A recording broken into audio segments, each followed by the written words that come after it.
নমস্কার বন্ধুরা, আজকে তোমাদের জন্য নিয়ে চলে এসেছি একটি ইউনিক রেসিপি। এটা নিশ্চয়ই তোমরা দেখে চিনতেই পারছো, এটা হচ্ছে খারকোল পাতা।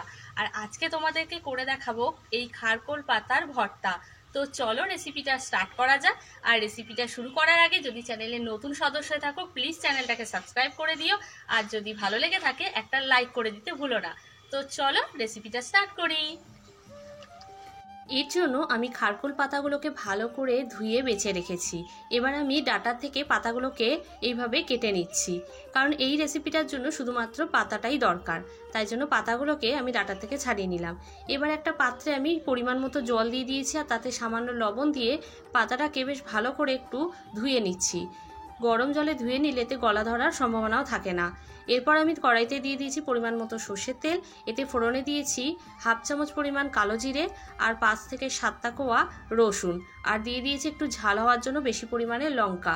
কাঁচা লঙ্কাটাই আমি এখানে ইউজ করেছি। এবার পাতাগুলো আমি দিয়ে দিয়েছি যেটা ভাপিয়ে রেখেছিলাম।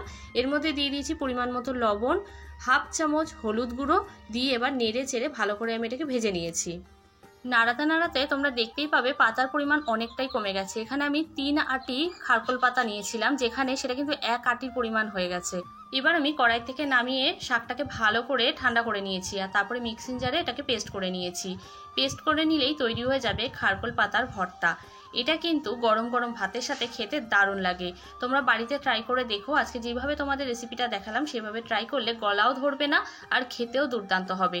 যদি ভালো লেগে থাকে তাহলে অবশ্যই কমেন্টস করে জানিও যে তোমরা কারা কারা ট্রাই করেছো। এর আগে এই রেসিপিটা তোমরা কে কে খেয়েছো সেটাও পারলে জানিও। আজকে দিনের মতো এখানেই শেষ করছি। দেখা হবে নেক্সট ভিডিওতে।